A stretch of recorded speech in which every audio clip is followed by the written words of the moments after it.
paano nga ba i-ignore ang isang lalaki in a way na masasaktan siya and magbabago na siya at maging mas better ang relationship nyo. Yan ang aking i-share sa video nito. So let's go.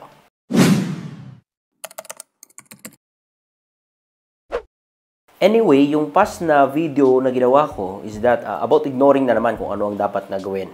And that is really good. Kung gusto mong panoorin nyo, nasa Facebook page ko lang at nasa YouTube channel ko.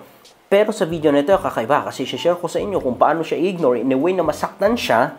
Kasi sometimes, kailangan mo ng pain in order para ma-realize niya na mali yung kanyang ginagawa. Na hindi tama yung kanyang ginagawa. At maaring magbago siya. Pero gusto ko lang na i-remind sa inyo that please, i-apply nyo ang pag-ignore na strategy, knowing, and dapat yung mindset natin is to build your relationship para maging mas better yung partner mo at ikaw, at hindi po para pakainin yung ego at yung pride mo para mas magmukha kang napaka-special, napakaganda, napaka-sexy at napakahabulin. No. No, no. So, kakaiba po itong 5 na share ko sa inyo sa video na ito. Okay? Number 1, delay your replies. Either sa call or text or chat. Ano man ang social medias ang ginagamit. Even physically, kapag nag-uusap po, hindi ko naman sinasabi sa mabagal ka na mag-respond sa kanya. But kung may mga decisions, i-delay mo ng konti. Lalong-lalo na sa chat or text. Kasi kung dinidelay mo ito, sa side naming mga lalaki, naku-curious kami. Feeling namin, hindi na kami ganun ka-importante or kataas. That is why minsan naiirita na kami hanggang sa sunod-sunod na yung text namin or chat namin sa inyo. And sa side mo rin, maganda na dinidelay mo. Unang-una sa lahat, hassle, kapag meron kang trabaho, na at least nabibigyan mo ng space yung stress mo na nagchat-chat naman, nagte-text. At ito pa, even na indirect, na parang direct na din na sinasabi mo sa amin na hindi importante yung chat or text namin or call namin. And in that way, nai-ignore nyo kami. And in that way, masasaktan kami. Matatamaan yung ego, and sometimes, by the grace of God, nagbabago ang isang lalaki, inaayos ng isang lalaki. Or makyukurious ng isang lalaki at hahabulin ka, magchat-chat siya sa'yo. Aayusin niya yung kanyang ugali. So, sometimes it is good na i-delay mo mga replies mo. Okay? Proceed na tayo sa number 2. Huwag mong isin yung kanyang messages. Ito ang worst. Kasi, mas matindi to sa mag-delay ka ng reply. Yung feeling na hindi mo sinisin yung kanyang messages, especially kapag mga immature na messages, mga masasakit na messages, or walang kwenta na mga sinasabi niya, it is better for you na wag nang isin, wag nang pansinin. Ito ang nangyayari kasi mostly kapag hindi pa napapansin or nasisin yung message, mas lalong nagagalit siya, nagre-rage siya. And hayaan mo lang siya yung mababaliw. Importante naman nakadistansya ka para hindi ka saktan physically. But it is better for you na kapag wala din lang kwenta or mga masasakit din lang na salita, walang magandang dulot sa'yo, impact sa'yo, wag mo nang isin. Wag mo nang pansinin. Or mas maganda, iwan mo na yung phone mo. In that way, masasaktan ng isang lalaki. Feeling namin we are rejected. Feeling namin hindi nyo na kami mahal. Or hindi na kami ganun ka-importansya sa inyo. Sometimes yung mga feeling na ito na nagdudulot ng pain, ng sakit, is that nagiging lesson sa amin. Healthy relationship in disguise sometimes yung mga ganito. And in that way, may chance na aayusin niya. May chance na kakausapin ka ng mas maganda. Okay, sabihin na natin na mas lalo siyang nagagalit, mas lalo siyang naiinis sa'yo, mas lalong sumasakit yung mga kanyang ginagawa. Then, ibang topic na yun, ibang usapan na yun. Leave him. Especially kung ina-abuse ka na niya, sinasaktan ka na niya physically and even emotionally, leave him. Kung asawa mo naman, pray for him but keep your distance. Dapat may distances sa inyo. Pero kung talagang mahal ka, marirealize niya. Bakit niya kaya hindi sinisin yung messages ko? Hanggang sa magpapahangin yan, tatahimik yan, and then may time, nalalapit yan sa'yo para ayusin nyo. At kung nakita mo that he is genuine, then ayusin niya. What's the point? Para patagalin pa yung pain natin. Importante, nagpakumbaba siya at magpapakumbaba ka rin, then ayusin niya. Okay? Proceed na tayo sa number 3 na dapat nyo gawin. Huwag mong patulan, huwag mo nang replyan, or huwag mo nang pansinin yung mga nonsense niyang sinasabi about sa'yo, sa relationship niyo. Yung ganyang mga panghuhusga, yung mga bagay na sinasabi niyang ginawa mo kahit hindi mo naman ginagawa, yung mga bagay na sinasabi niyang nanlalalaki ka kahit wala ka namang ginagawa talaga, or in fact, baka siya yung mayroong ginagawa. Most of the time, ganun eh. Most of the time, yung tao, lagi niyang sinisisi sa'yo or sinasabi sa'yo yung mga negative, yung mga nonsense na bagay where in fact, siya yung may taglay ng mga ganon. Most of the time, mostly yung mga selosa na partner, sila yung may tinatago. The Bible says in the book of Proverbs, as a man thinketh, so is he. Most of the time, kung ano yung laman ng puso, yun yung nakikita sa iba at yun yung pinaparatang din sa'yo. So, it is the best na approach is that wag mong pansin yung mga nonsense yung sinasabi. Tignan mo, mas lalong magmumukha yung nonsense na tao. And we're praying na kapag na-realize niya na napaka-nonsense niya, magbago siya. He will come to repentance or she will come to repentance. Kasi yun yung the best na gawin mo eh. Kasi kung patulan mo lang yung mga nonsense niyang sinasabi, magiging nonsense ka din. Magiging nonsense din yung conversation niyo at magiging nonsense yung relationship niyo. Okay?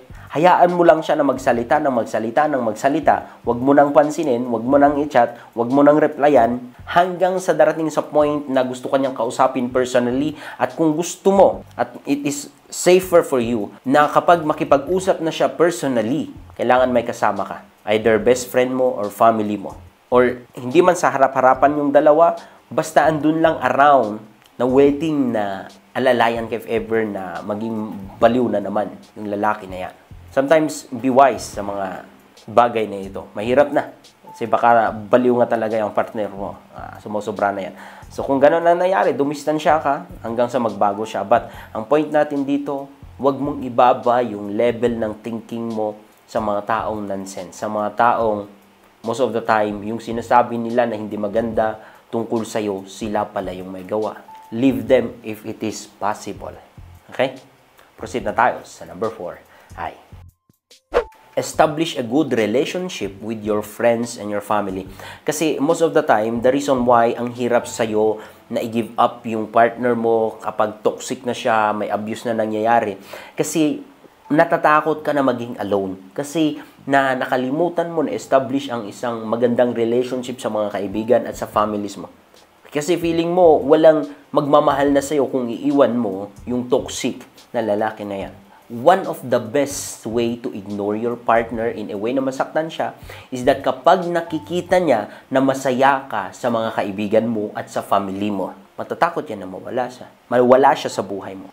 Matatakot din na actually yan na maging alone, mag-isa.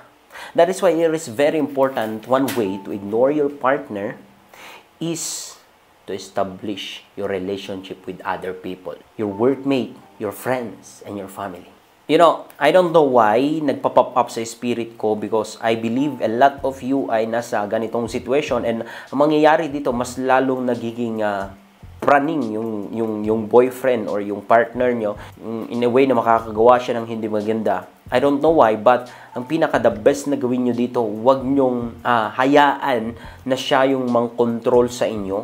Huwag nyong hayaan na gagawin niya lang ng gagawin yung mga bagay na dati niyang ginagawa. Kung in-apply nyo yung mga bagay na ito, hindi nyo sa pinapansin at nalalo siyang nagiging baliw, nagiging praning at thinking ng mga hindi maganda sa'yo, you need to leave him and lumapit ka sa mga mahal mo sa buhay talaga, yung mga families mo. I-report nyo sa police, ganon. Hanggang sa magbago siya, hanggang sa maayos niya yung kanyang sarili. And then, dun ka makipagbalikan kung thinking ay mahal mo pa rin siya at kayo talaga yung para sa isa't isa. Okay?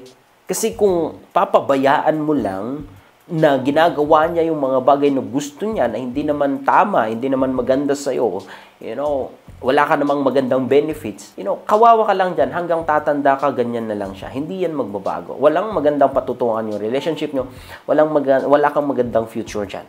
So, it is the best for you na mag-establish na ng relationship sa ibang tao, sa kaibigan, so that meron kang takbuhan if ever na may hindi magandang mangyari sa inyo. Okay? And last but not the least, na may advice ko sa inyo, and this is the best way, one of the best way na ma-ignore mo siya in a way na masaktan siya, is that you need to build yourself. Sa lahat, build your relationship with God. Kasi once na naging busy ka kay Lord, trust me, everything will follow. Matthew chapter 6 verse 33. Seek ye first the kingdom of God and His righteousness, and all these things shall be added unto you.